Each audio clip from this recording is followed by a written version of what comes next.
It was the way he said it. Flat. Like flipping off a switch. You're not invited. I stood there, holding a sponge, water still running behind me, the kitchen light humming overhead.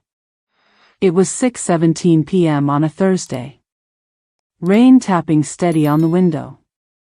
The kind of cold Portland rain that never really stops, just shifts between mist and drizzle. My name is Marianne. I'm 60 years old. Divorced. I live alone in a one-story house just west of Portland, in a neighborhood where everyone's fence needs painting and no one has the energy to do it. That night, I was scrubbing a casserole dish. Leftover baked ziti from the night before, because that's what I do now, cook meals no one eats but me. The radio was on, set low to the classical station. Something sad and slow.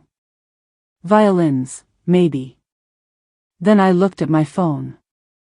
The screen was lit up with a message that would become the first domino. But I won't tell you the whole thing just yet. You have to understand what came before. Because it's easy to judge a moment when you don't know the years that led there. So let me tell you about Ethan. My boy. He was the kind of child who kept rocks in his pockets. Not fancy ones. Just the ones he found near the schoolyard, or by the creek, or sometimes in the parking lot behind the grocery store. He'd hand them to me with his dirty little hands like treasures. This one's lucky, he'd say. And I'd believe him. When he was 6, he asked me if we could make banana bread every Sunday. I thought it was a phase. It lasted 9 years. We had this routine. Sunday mornings, he'd stand on a stool next to me in the kitchen, one hand holding the bowl, the other sneaking chocolate chips. I'd pretend not to notice. We'd laugh. Flour everywhere. Oven fogging up the windows. His shoes were always by the door. Big sneakers eventually. With mud or grass or that smell only teenage boys carry. There's a dent in the kitchen table from when he dropped his science project, a volcano made of paper mache and too much vinegar. We never fixed it. Said it gave the table character. Back then, our house felt full. Not just with noise or things, but with a kind of breath. A pulse. When I think of those years, I don't remember the fatigue or the single-parent stress or the late shifts at the clinic. I remember him dancing with a wooden spoon. I remember the way he'd say, "Thanks, Mom," like I'd just moved the moon for him. Then he grew up. College. A job out of state. Calls became texts. Texts became silence for weeks at a time. I told myself that's how boys are. Independent. Focused. Not like daughters who call every weekend. But even so, there were nights I'd turn off the TV, fold my hands, and just sit. Listening for something that never came. I still kept his room intact. Same posters. Same sheets. That old baseball glove on the shelf. I even dusted it. Hope is a quiet thing.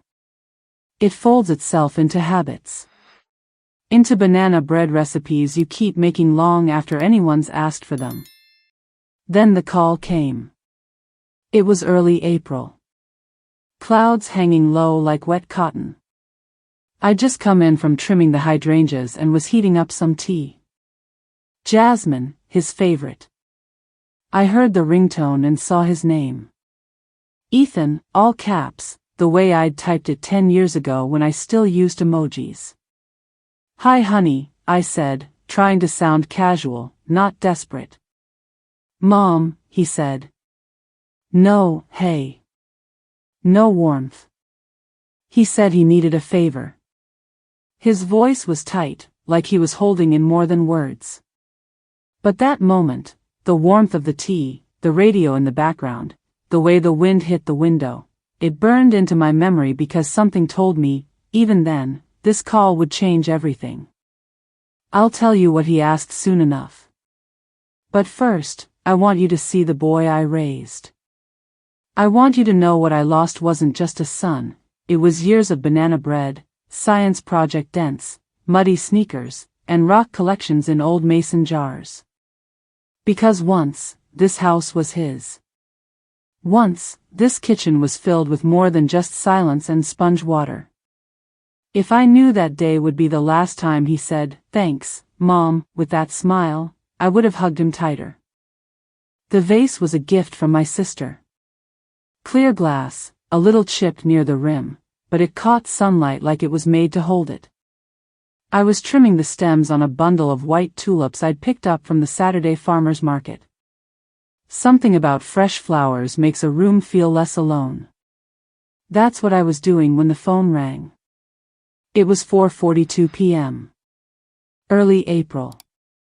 One of those afternoons where the light comes in at an angle that makes you feel like time is slowing down just a little, just enough. The house smelled like Murphy's oil soap and jasmine tea. Ethan's name lit up the screen. I froze, scissors still in one hand, a tulip half trimmed in the other. He hadn't called in nearly 3 weeks. Not a birthday reminder, not a meme forwarded, not even a "thinking of you." But there he was. I answered quick, before I could think too much. "Hey sweetheart," I said, my voice a little too bright. There was a pause. Then his voice came through, flat but familiar.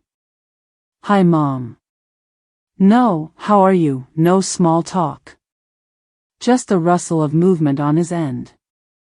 I could hear the low hum of city noise behind him. Maybe he was walking. Or pacing. Maybe this wasn't easy for him either. "I need a favor," he said. Those words always feel heavier from your child. Even when they're grown. Especially when they're grown. Because you want to believe that whatever they ask, you'll give. If you can. "Sure," I said. "What's going on?" He sighed. That kind of shallow exhale that says more than it should. "So, the wedding's getting kind of crazy." I smiled into the phone. That's how weddings are. You blink and suddenly the napkins cost more than the chairs. He chuckled, but it sounded forced. "Yeah. But this is, like, next level. Olivia wants a band. Her mom offered to cover the venue, but then there's the dress and the decor and... I don't know, Mom. I didn't realize how much all this would add up." I nodded even though he couldn't see me. I leaned on the edge of the sink, one hand still damp from the tulips. "Weddings are expensive," I said gently. "But they're just a day. Marriage is the part that matters." He didn't answer right away. Then he said it. "I was thinking, maybe you could sell the truck." My breath caught. Just a second. Barely enough for him to notice. "The truck?" "Yeah," he said quickly. "It's in great shape, right? I looked online and I think you could get, like, 8 or 9,000 easy. Maybe even 10. That would cover the photographer and the catering deposit." I stared out the window above the sink. The truck was right there in the driveway. My old, steady Chevy. Forest green with a dent near the back from when Ethan accidentally reversed into the mailbox sophomore year. He was 17. Panicked. I told him it was just a scratch. But that night, he came into my room and left a note on my nightstand. "I'm sorry, Mom. I'll pay you back. Love, E." I still have it. Folded, worn soft from reading. I looked at the truck like it was a person. Like it could hear this conversation. "You want me to sell the truck?" I said softly. "Well, yeah. I mean, you don't really drive it that much anymore. And you always said you'd do anything for me. I just figured. He let the words trail off. I felt something twist in my chest. Ethan, I said, steady. That truck isn't just sitting there. It's mine. It's been with me since you were in middle school. He was quiet. The kind of quiet that makes your ears ring. I'm not saying you have to, he said quickly. It was just an idea. You've always said family comes first. I thought of the camping trips. The time we moved apartments and everything fit in the back. I thought of the time he sat crying in the passenger seat after his first real heartbreak and I just drove around the block until he was okay again. I blinked hard. The tulips drooped in the sink behind me. I'll think about it, I said, because I didn't know what else to say. Okay, he replied. No pressure. I thought maybe. We hung up not long after. No, I love you. Just a polite goodbye. Like we were strangers making polite business arrangements. The house was quiet again. Except now, it wasn't peaceful. I walked out to the porch and looked at the truck. The late light hit its windshield just right. Dusty, a little rust on the bumper, but still proud. Still standing. I didn't know what bothered me more, that he asked, or that he asked so easily. That truck? It wasn't just metal and wheels. It was every mile I drove to build his world. He didn't yell. He didn't argue. He just went quiet. After I told Ethan I wouldn't sell the truck, there was a pause. Not dramatic. Just empty. Like someone walking out of a room and closing the door behind them. Okay, he said. And then the line went dead. I stood there in the kitchen, still holding the dish towel from earlier. The light above the stove flickered faintly, something it's done for months but I've never gotten around to fixing. I checked my phone. No follow-up message. No missed call. Just the dull reflection of my own face in the black screen. I tried to shake it off. Maybe he was just upset. Maybe he needed time. I made myself a cup of tea. Not jasmine this time. Chamomile, because I was hoping for calm. I sat at the table, stirring the honey in slow circles, the spoon tapping against the side of the mug like a metronome counting down something I couldn't name. The house felt colder. Or maybe I did. An hour passed. Then I tried to text him. Just a simple line. I love you. Let's talk later if you want. It didn't go through. I tried calling. Straight to voicemail. I opened our thread on my phone. Gone. Erased. His contact picture was replaced with the gray default icon. I checked again, blinking hard. Then I opened Facebook. My stomach knotted before I even saw anything. I knew. Somehow, I already knew. There it was. His profile was still public. A new status. Posted 15 minutes ago. Sometimes people choose things over family. And that's all you need to know.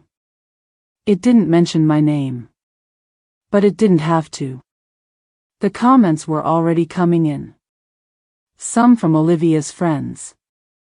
Some from relatives on his dad's side. You don't need that kind of negativity at your wedding. You're so strong for setting boundaries. Some parents just don't get it. One of Olivia's cousins even offered to start a GoFundMe. It felt like I was watching my own reputation get stripped in real time, by strangers I hadn't spoken to in years, or ever. I didn't respond. Not to the post. Not to the comments. Not even to the cousin who texted me later and said, I heard what happened.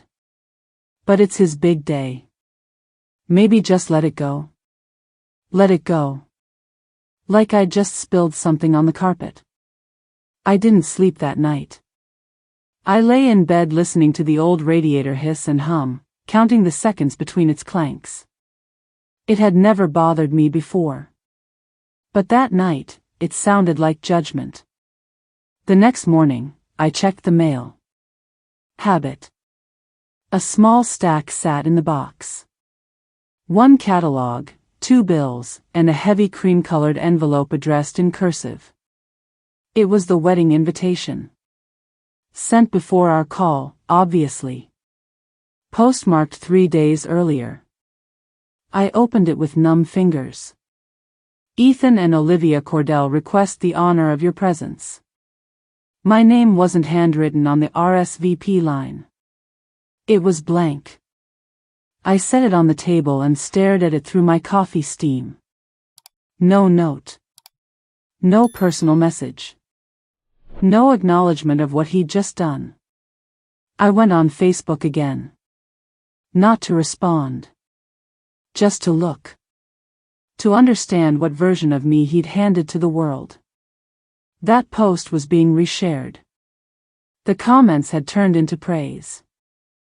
For them. For how mature they were. For how brave. No one asked what really happened. No one asked what kind of parent sits up all night replaying the same 5-minute call, wondering what they could have done differently. I felt erased. Not just from the wedding. From the story. You spend your life showing up. Packing lunches. Driving to school concerts. Holding your breath during job interviews. Sending care packages. Praying without saying the word out loud. Then, in one click, you're blocked. Not spoken to. Not confronted. Just cut out like an unwanted scene in a movie. I sat at the kitchen table for what felt like hours. The flowers I'd arranged 2 days before had started to wilt. One petal dropped onto the table. I didn't pick it up. I thought about the truck again. The way he asked. So casual. Like it was just another resource to tap. It wasn't the truck. It was the way he didn't flinch when I said no. It was how fast he chose to shut me out. I know people will say I should have given it. That it's just a car. That weddings are once in a lifetime. But what do you do when your child tells you, without saying it, that your worth is measured in what you're willing to give up for their happiness? How do you respond when love turns into leverage? I haven't answered that yet. But I know this much. I didn't lose my son that day. He chose to delete me. The next morning, I made eggs. 2, over medium. Toast with a little butter. A habit more than a craving. I wasn't hungry, not really. But there's something about the sound of eggs cracking, butter sizzling, that makes a house feel less hollow. The kitchen was still dim. I hadn't opened the blinds yet. The light above the sink cast a yellow cast across the countertop, making the dust shimmer like it had something to say. I sat at the table, fork in hand, and stared at my plate. Everything looked the same. And that was the problem. I took a bite. Chewed. Swallowed. No taste. I kept waiting for the ping of a notification. A ding. A buzz. Anything. But the phone sat silent on the charger across the room. The little green light didn't blink. After breakfast, I wiped the counters. Took out the trash. Watered the ficus by the front window. Misted the air plants in the bathroom. These were the things I did when life was normal. These were my rhythms. My small rituals that told me I was okay. But something had shifted. And it wasn't just Ethan. It was the quiet. It wasn't peaceful anymore. It was punishment. That afternoon, I sat on the couch and flipped on the 6 o'clock news. Same anchor. Same headlines. I watched but didn't register a word. The TV flickered in the room like a ghost of company. I reached for my phone again. Scrolled through contacts. My sister? No. She'd call if she needed me. My cousin Elaine? Too nosy. She'd ask questions I wasn't ready to answer. I opened my messages and scrolled through old threads. Ethan's name was still there, grayed out with no photo. Every thread now felt like an echo. I checked Facebook. Again. Still no new posts.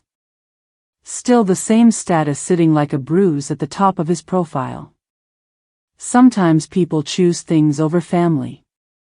I'd read it 10 times. 100. Each time, it felt more like a verdict. But what hit harder than Ethan's silence was everyone else's. Not a single person from his circle reached out. Not his friends who used to call me Mama M.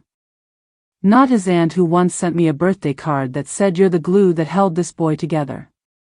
Not Olivia.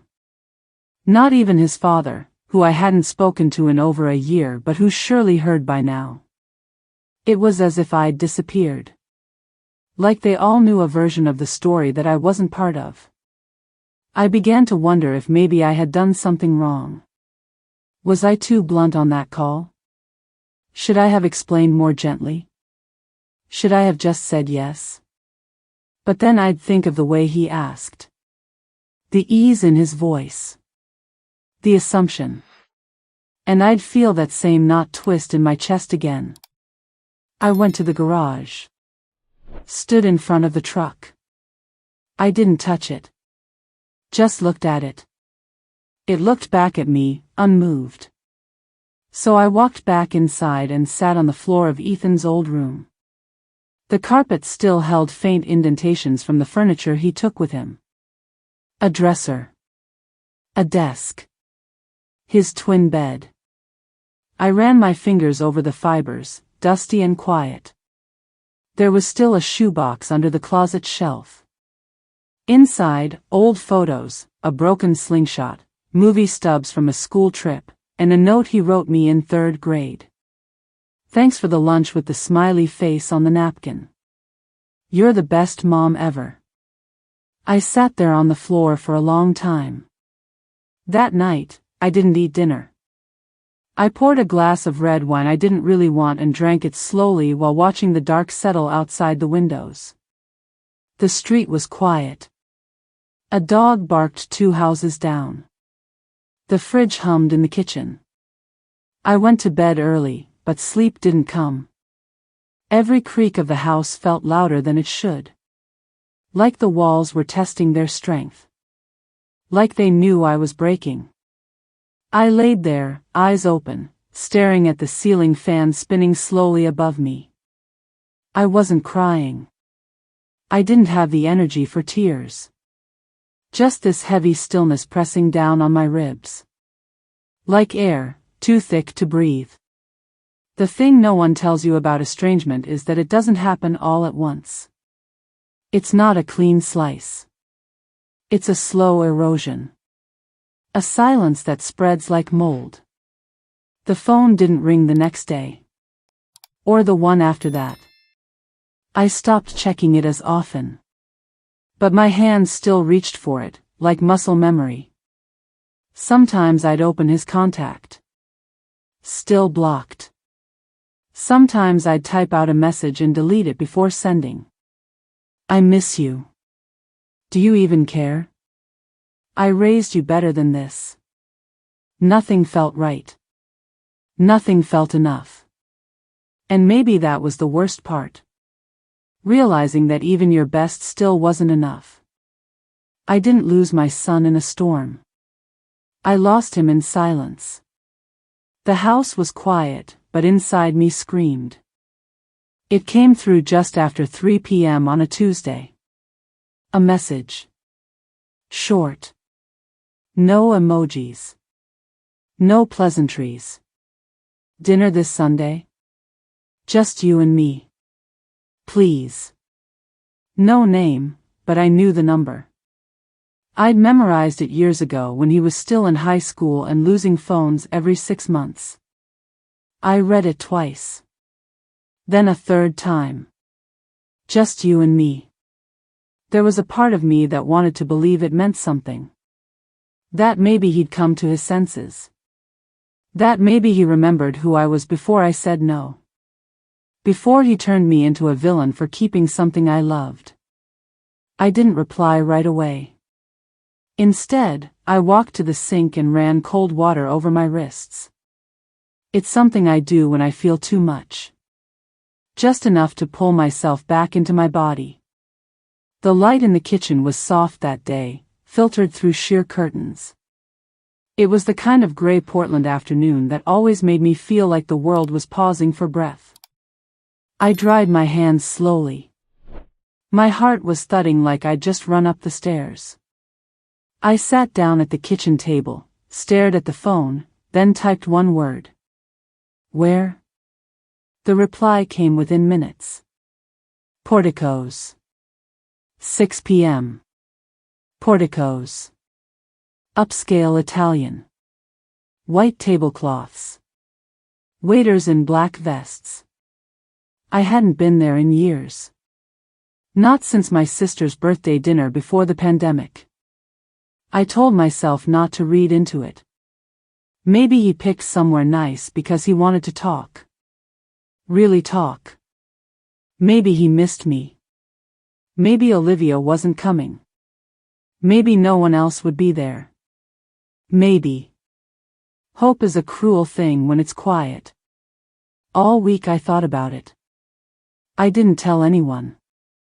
Not my sister, not the woman I walk with in the mornings, not even the neighbor who always knows too much anyway. I just kept it to myself, like a secret I wasn't sure I was ready to share. Sunday came. I woke early, even though I hadn't planned to. My hands were jittery. I dusted the living room even though it didn't need it. Reorganized the spice rack. Watered the front porch plants twice. At 4 p.m., I showered. Let the water run a little longer than usual. I used the good lotion, the one I saved for holidays. Dotted perfume behind my ears. A scent I hadn't worn in years. Something soft. Almost floral. Then I stood in front of the closet. The dark blue dress. I hadn't worn it since Ethan's college graduation. It was simple. Knee-length.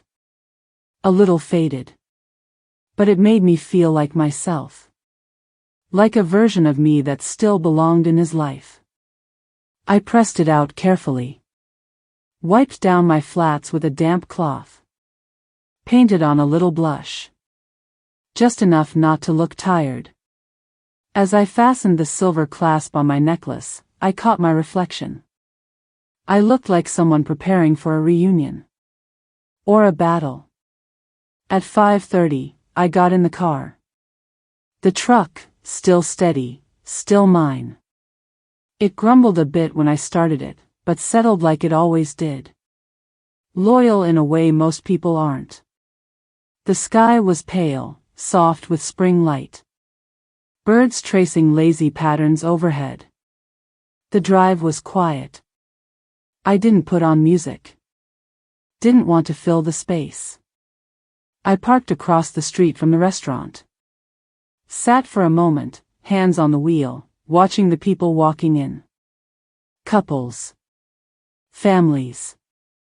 A man holding the door open for a woman in heels. My heart was knocking inside my chest. Not loud. Just steady. Relentless. At 5:58, I walked in. The hostess greeted me with a smile. Party name? Ethan Cordell, I said, my voice careful. She scanned her chart, then nodded. Right this way. The place smelled like garlic and white wine. Clinking silverware. Soft laughter. Candlelight flickering at each table. She led me to the back. And that's when I saw it. A table set for 5. Ethan. Olivia. 2 men in suits. And, my breath hitched, my ex-husband. Ethan stood as I approached. He smiled, but it didn't reach his eyes. "Mom," he said, gesturing to the empty chair. "Thanks for coming." I didn't sit. I looked at the others. Olivia avoided my eyes. My ex offered a quick, unreadable glance. The men in suits nodded, one holding a manila folder. Something in my chest shifted. I turned to Ethan. "You said just us," I said, my voice quieter than I meant. "We just want to talk," he said. "It's important." I looked at the folder. Then back at him. Hope, that old fool, vanished like breath on glass. I showed up ready to forgive. I should have known better. I didn't sit right away. My hand rested on the back of the empty chair, fingertips brushing cool leather. I could feel the stares, the practiced smiles, the anticipation. Ethan was the first to speak. "Thanks for coming, Mom," he said, his voice too polite. Too smooth. I looked at him. Really looked. He was wearing a dark blazer. A crisp white shirt. His hair neatly combed. There was something in his eyes I couldn't place. Not warmth. Not guilt. Something in between, like calculation dressed up as calm. Olivia gave me a small nod. She had on one of those expensive blouses with ruffled cuffs and a pearl button at the neck. Her lips were painted in a color too dark for dinner. My ex-husband, Alan, didn't stand. He sat back with his arms crossed, glancing away when I looked at him. And then there were the 2 men. One had thinning hair and a nervous smile. The other was younger, clean-shaven, already flipping open a manila folder as if we were in an office instead of a restaurant. "I'm Rick Feldman," the older man said, reaching out his hand. "This is my associate, Kyle. We're legal counsel." I blinked. My fingers tightened on the chair. "Legal counsel?" I repeated, slowly. "For what?" Ethan cleared his throat. "It's nothing bad, Mom. Just paperwork. Something simple. We just want to make sure everything's in place." "What paperwork?" I asked, voice sharper now. The younger man, Kyle, slid the folder across the table toward me. I didn't touch it. "It outlines a proposed property transfer," Rick said, too casually. "From your current estate to a joint holding under Ethan and Olivia. It's really just a precaution. Help secure their future."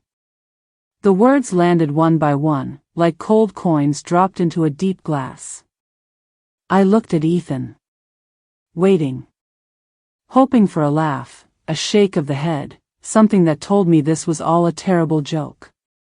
But he just said, "It makes sense, Mom.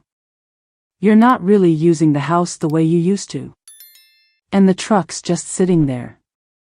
This is just making it official." I felt my heart press hard against my ribs. "And you thought a restaurant was the right place to bring this up?" I asked, trying to keep my voice steady. Alan finally spoke. "We just didn't want it to be confrontational." I laughed. Not because it was funny. Because it was absurd. "You invited me to dinner under false pretenses. Surrounded me with lawyers. And you call that non-confrontational?" Rick raised his hands. "We're just here to present options." "No, you're here to pressure," I said, eyes fixed on Ethan. "You think putting me in public, in a place with tablecloths and wine lists, makes me more likely to cave. He didn't deny it. You always said you'd do anything for me, Ethan said, and his voice was softer now. Almost rehearsed. I sat down. Not because I was staying, but because my knees were beginning to shake. I stared at the folder. Neatly labeled. Tidy. Clinical. A transfer of assets. A clean sweep. I thought about the truck. The house. The guest room where Ethan used to line up his toy soldiers. The back porch where I once bandaged his scraped knee after he wiped out on his bike. I thought about the birthday he had strep throat, and I stayed up all night making a cake he couldn't eat because he wanted to see it anyway. And now he was telling me, like a polite son making a suggestion, that I should just sign it all away. So this is what it comes down to? I asked quietly. Ethan didn't answer. You ambush me with lawyers and call it dinner. Alan looked uncomfortable. Olivia just glanced at her phone. Rick coughed lightly. It's standard practice, really. Many families do this. It ensures generational security. I looked back at Ethan. He couldn't quite hold my gaze now. You think security means taking from someone who already gave you everything? Still silence. I stood up. Pushed the chair back slowly. I'm not signing anything. Not here. Not ever. Mom, Ethan started, reaching for my arm. I pulled away. No, I said. If this is what love looks like to you, then you've learned it from the wrong people. No one followed me as I walked toward the door. No one called out. Outside, the air was sharp.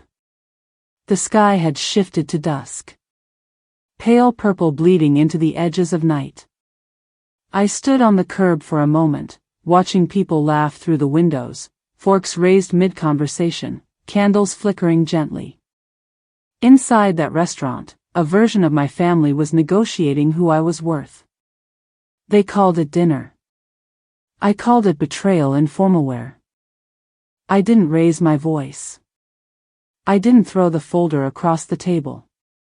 I didn't storm out or make a scene. That would have been easier, maybe. Louder. Cleaner. But I've never been one for dramatic exits. No. I sat there, still as the silverware beside my untouched glass of water, and let the silence speak for me. Ethan's eyes flicked to mine, waiting. Hoping, maybe, that I'd soften. That I'd look at him the way I used to, back when scraped knees and overdue book reports were the biggest problems between us. But something in me had already shifted. Maybe it happened the moment I saw the manila folder. Maybe it started weeks before, when the messages stopped, and I started checking my phone like a woman waiting on a bus that never came. Either way, it was done. I reached for my napkin, folded it slowly, and placed it on the table. I'm not signing anything, I said, my voice calm. Too calm. Olivia blinked once. Alan stared straight ahead.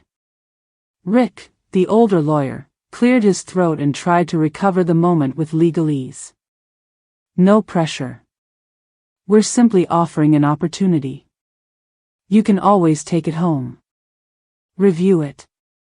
Discuss it with your own legal team if that makes you more comfortable. My legal team? I said, almost laughing. I turned to Ethan. Is that how you see me now? As an obstacle to be negotiated? He didn't answer. That said enough. I stood up. I felt the weight of all their eyes as I reached for my purse. Even the waiter glanced our way, sensing the shift, the tension that no tiramisu or Pinot Grigio could smooth over. Ethan stood too. Mom, please. This isn't what it looks like. No?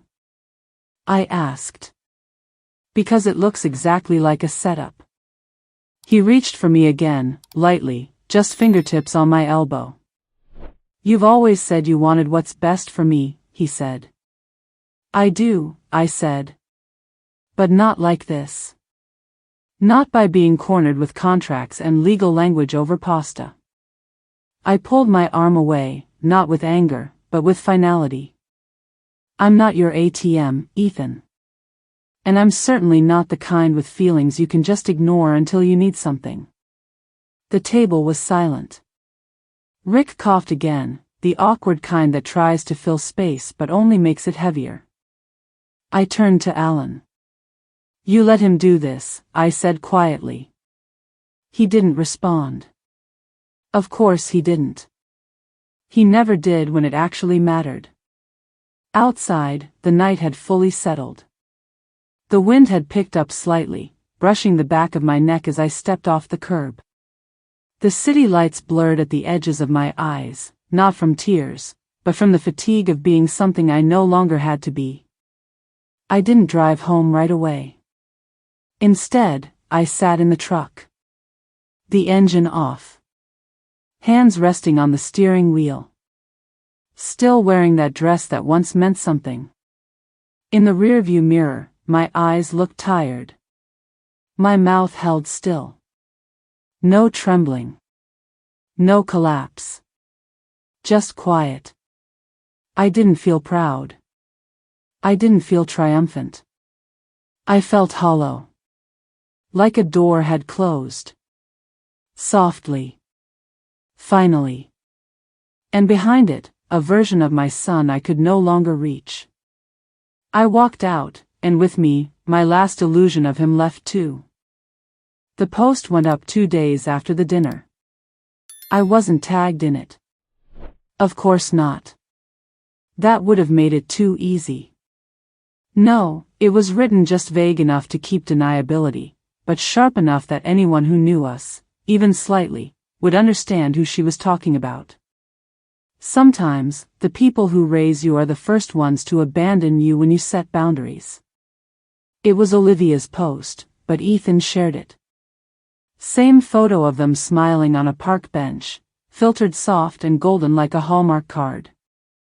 Same comments rolling in under it like waves breaking against a pier. So proud of you for speaking your truth. It's okay to walk away from toxic family. Parents like that don't deserve a seat at the table. I sat in my living room with the lights off, the glow of the phone lighting my face, and I read every single word. It didn't matter that my name wasn't mentioned.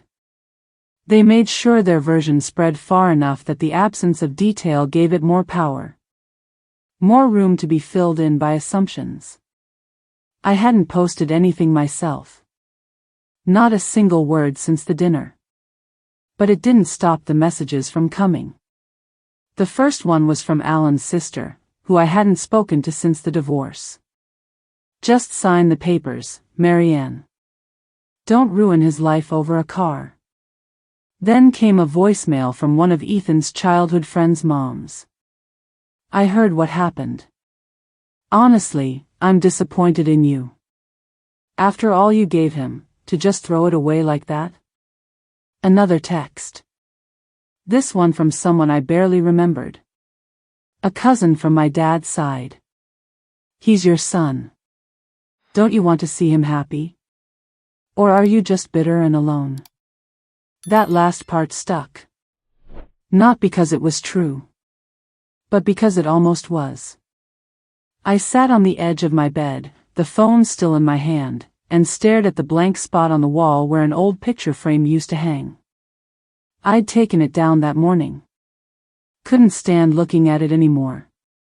It was Ethan's high school graduation. The three of us, smiling. Me in the middle, my arm around his shoulder. It looked like a family. That's what I kept circling back to. How easy it was to rewrite the narrative when no one asked the other side. I didn't fight back. Didn't post my own version. Didn't comment. Didn't try to correct the record. Because I knew what would happen. It wouldn't matter. People weren't looking for truth. They were looking for sides. For sound bites. For someone to blame that wasn't wearing a white dress or holding an engagement ring. So I let the storm roll over me. I turned off notifications. Turned off the porch light early every evening. Stopped answering the phone unless I recognized the number. It was like becoming invisible on purpose. But the strange part? It didn't hurt the way I thought it would. It was quiet. Lonely, yes. But also, clarifying. The people who jumped to conclusions? They were never truly in my corner to begin with. And the ones who stayed silent? Well, silence is its own answer, too. I kept waiting for someone, anyone, to reach out just to ask how I was doing. Not to lecture. Not to guilt trip. Just to check in. No one did. I found myself rereading old texts. Searching for the moment it all cracked.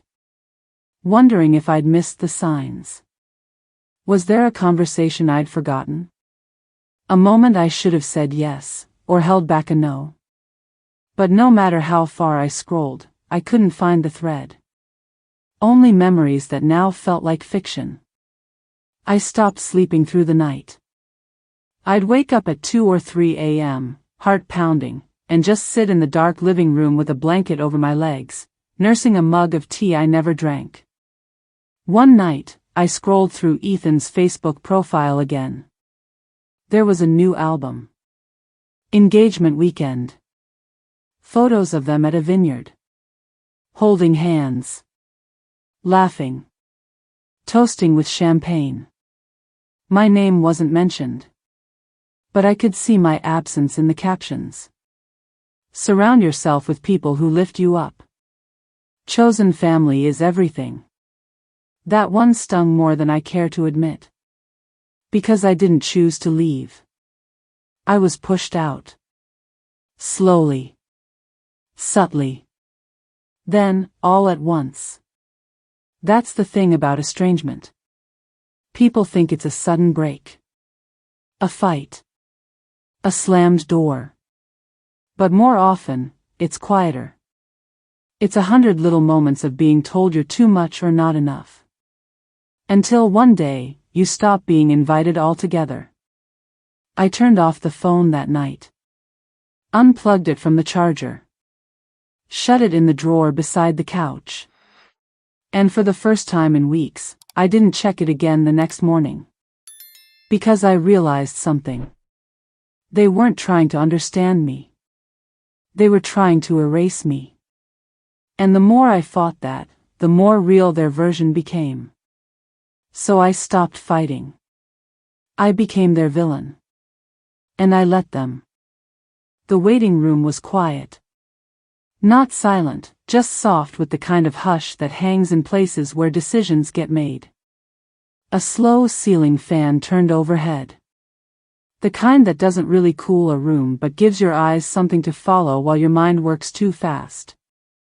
I sat on the edge of a stiff brown chair, hands folded neatly over my purse. The fabric of my coat stuck slightly to the back of my neck. It was warm for early spring, and I hadn't expected the sun to come out that day. The light through the front windows spilled in wide and low, catching dust in slow motion. Mr. Carlson had been my lawyer since the divorce. He knew my history. My habits. The way I liked things explained twice. The way I tapped my fingers on the armrest when I was trying not to cry. He didn't offer small talk when he brought me in. Just a quiet nod and a kind look. His office smelled like old paper and lemon polish. The desk was crowded but not messy. Photos of his grandkids lined the shelf beside a ceramic coffee mug that said, "Retired-ish." I sat down, smoothed my skirt. He opened a folder and looked at me over his reading glasses. "You sure?" he asked.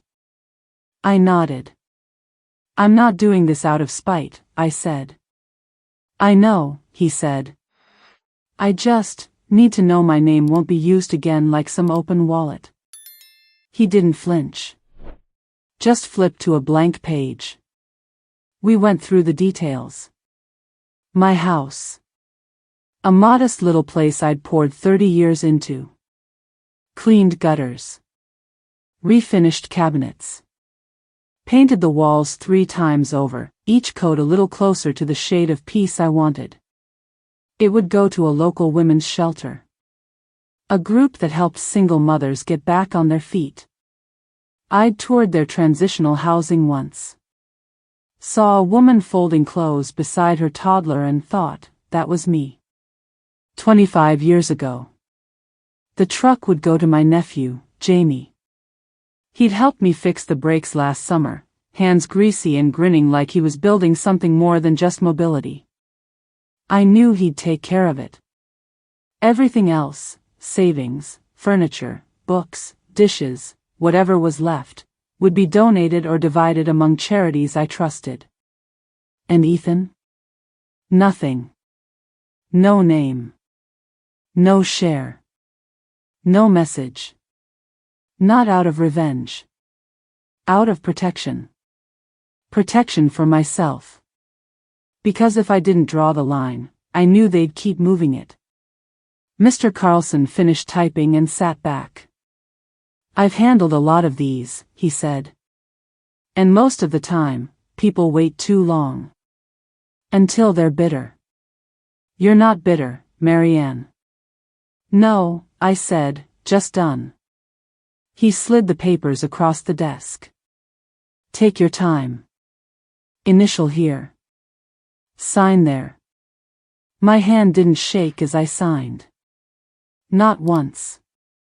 Afterward, I sat in my car for a long time. I didn't start the engine. Just looked out the windshield at the row of bare trees across the street. Branches tangled like thoughts. I reached over and opened the glove compartment. Inside was a folded photo, long faded from sun and age. Ethan at 9. Sitting on the tailgate of the truck, legs swinging, chocolate ice cream smeared across his cheek. Smiling at me like I was the safest place he knew. I ran my thumb over the edge of the picture. There was a time I thought I'd leave everything to him. Not because he asked. Because I wanted him to feel secure. Because I thought legacy meant giving until there was nothing left to give. But I'd learned something in the quiet. Love doesn't mean erasing yourself. It doesn't mean saying yes to being used, just because you're called Mom. I put the photo back in the glove box. Turned the key.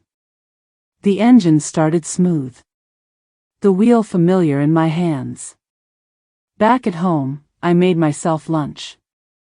Leftover soup, crackers, a glass of water. I sat at the table, light pouring in from the back patio door, catching the steam as it rose. I didn't feel triumphant. I didn't feel sad.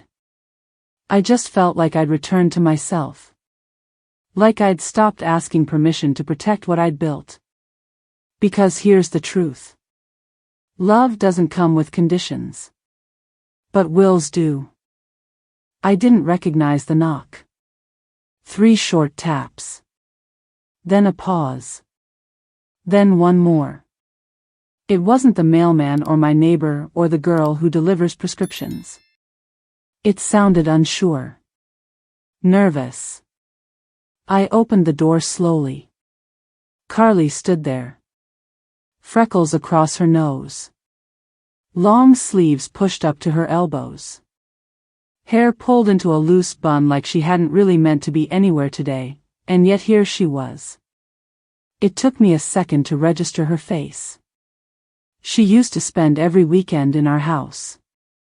Back when Ethan was still building forts in the backyard and stealing cookies before dinner, Carly was the one who always brought markers and a louder laugh than I expected from such a small girl. I hadn't seen her in over a year. Not since college graduation. "Hi, Ms. Cordell," she said, voice tight. "Carly, I said, surprised. You're a long way from wherever you live now. She gave a nervous smile and looked down at her hands. Can I come in? I won't stay long. I stepped aside. The house still smelled faintly of lemon oil and the soup I'd reheated for lunch. She walked into the living room like someone entering a museum of memories. Careful. Quiet. Like she didn't want to knock anything loose. I motioned for her to sit, but she stood. I should say this first, she said, taking a breath. Ethan doesn't know I'm here. I nodded. That didn't surprise me. She glanced toward the photos on the shelf. Most of them had been turned face down. The few that remained were of landscapes, flowers, a picture of the house in snow. Not a single one of Ethan. I saw the post, she said finally. The one Olivia made. I didn't say anything. She looked up. And I saw what they didn't post. What they didn't say. I crossed my arms. Not to protect myself. Just to hold something together inside. I was there the next morning, she continued. After the dinner. Ethan was bragging. Said he had it all planned. Said, she won't say no in public. Like it was a game. I closed my eyes for just a second. One breath. In. Out. He said you'd cave, she whispered. He was proud. My mouth felt dry. I asked him if he realized how cruel that sounded, she added. And he just shrugged. I wanted to ask why she was telling me this. Why now? Why her? But I didn't. Because I already knew. She pulled something from her bag. Folded, creased. A letter. Handwritten. I was going to give this to him, she said. I changed my mind. She held it out. I didn't reach for it right away. There's nothing dramatic in it, she said. Just the truth. From someone who saw both sides. And who doesn't like what she saw anymore. I took the letter. The paper was soft. The kind that's been handled too much. The ink slightly smudged at the corner. She didn't sit down. I'm sorry, she said, voice breaking just a little. I just thought, you should know not everyone thinks you're the villain. I nodded. Thank you, Carly. She walked to the door but turned before stepping out. I don't know what's happened to him, she said. I don't think he even knows. Then she was gone. The door clicked shut behind her, but it didn't echo. It was soft. Final. I sat down on the couch, letter still in hand. I didn't open it. Not yet. I set it beside me and stared at the place she had just stood, the air still holding the shape of her presence. There was something about that moment, quiet, honest, that filled more space than anger ever could. The house didn't feel less empty. But it felt a little less lonely. Sometimes, the most painful clarity comes from the people standing just outside the spotlight. The ones who weren't supposed to speak. The ones who do anyway. I looked down at the envelope again. Folded. Simple. Still sealed. Some bridges burn themselves. Maybe that's mercy. I didn't tell anyone I was going. Not my sister. Not the neighbor. Not even the woman from the library who calls when the book club list changes. I just packed a weekend bag, filled the truck's tank, and drove north. The cabin was 3 hours outside of town, tucked behind a long gravel road and a stretch of fir trees that always looked like they were listening. We used to come here when Ethan was little. Just the two of us. Summer weekends with instant cocoa, damp socks, and nights filled with bug spray and the kind of laughter you only hear from a child who forgets the world exists beyond your arms. I hadn't been back in almost a decade. The air smelled exactly the same. Earthy.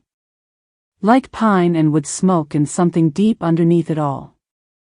Like time had folded itself into the moss and waited for me to come back. The front door creaked when I pushed it open.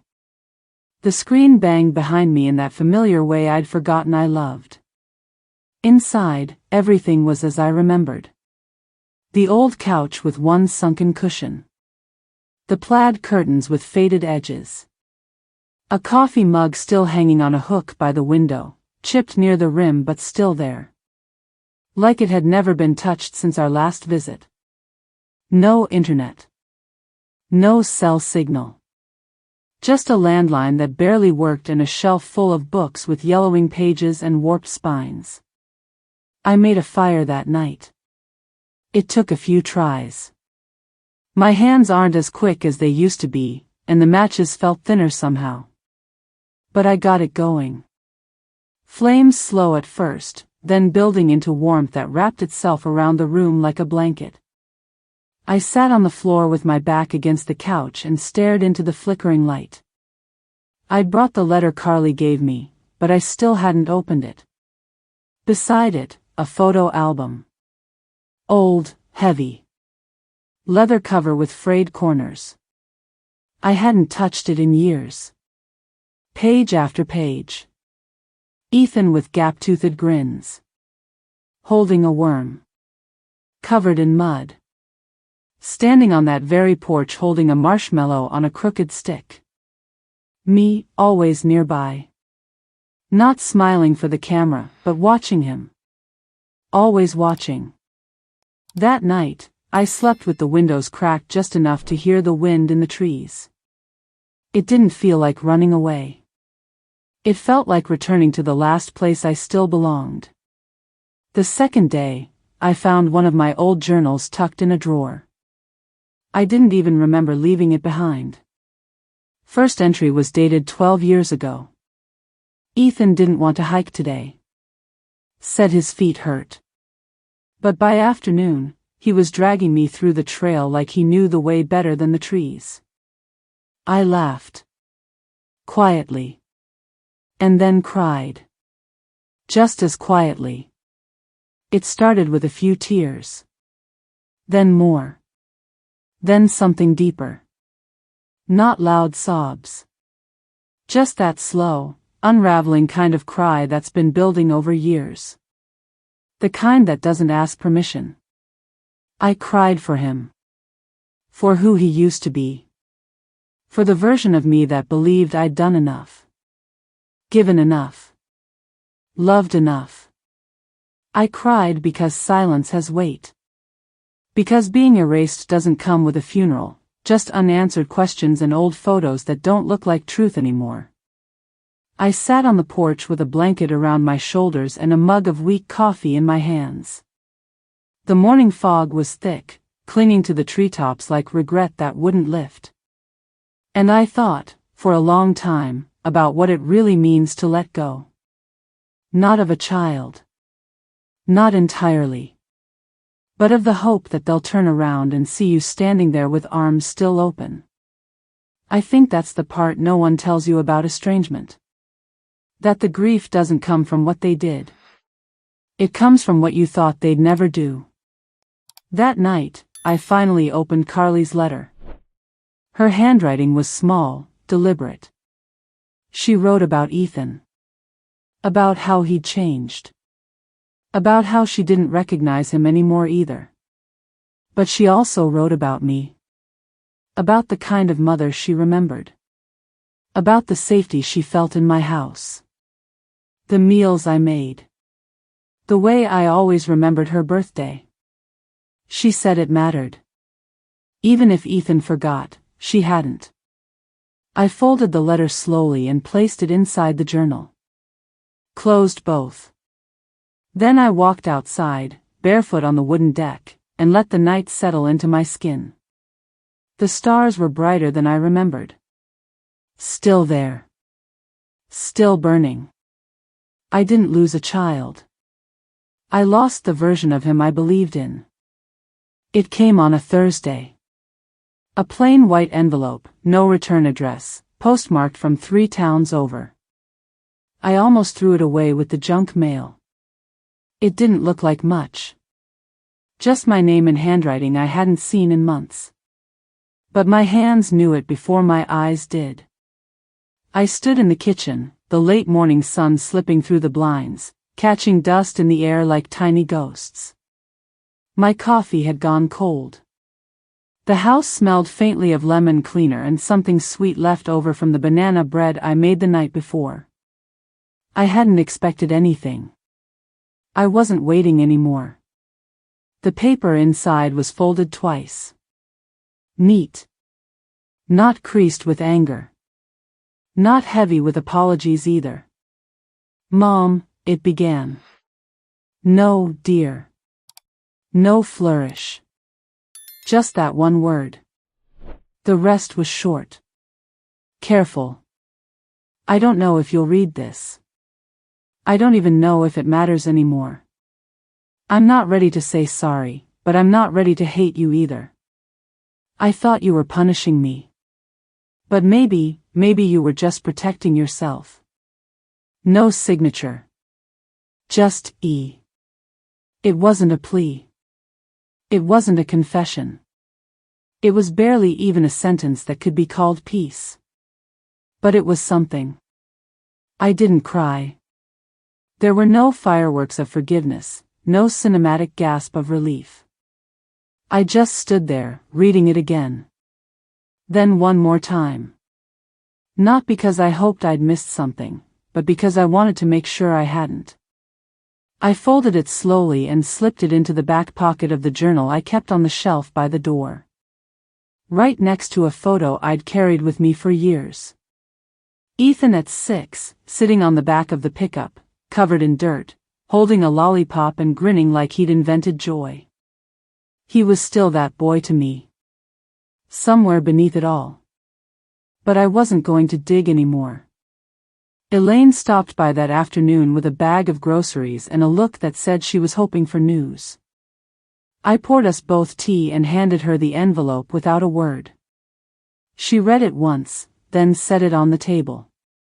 "That's something," she said quietly. I nodded.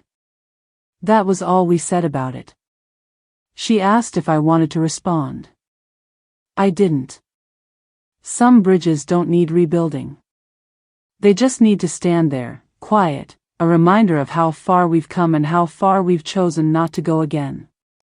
Later that night, I sat on the back porch. Same chair.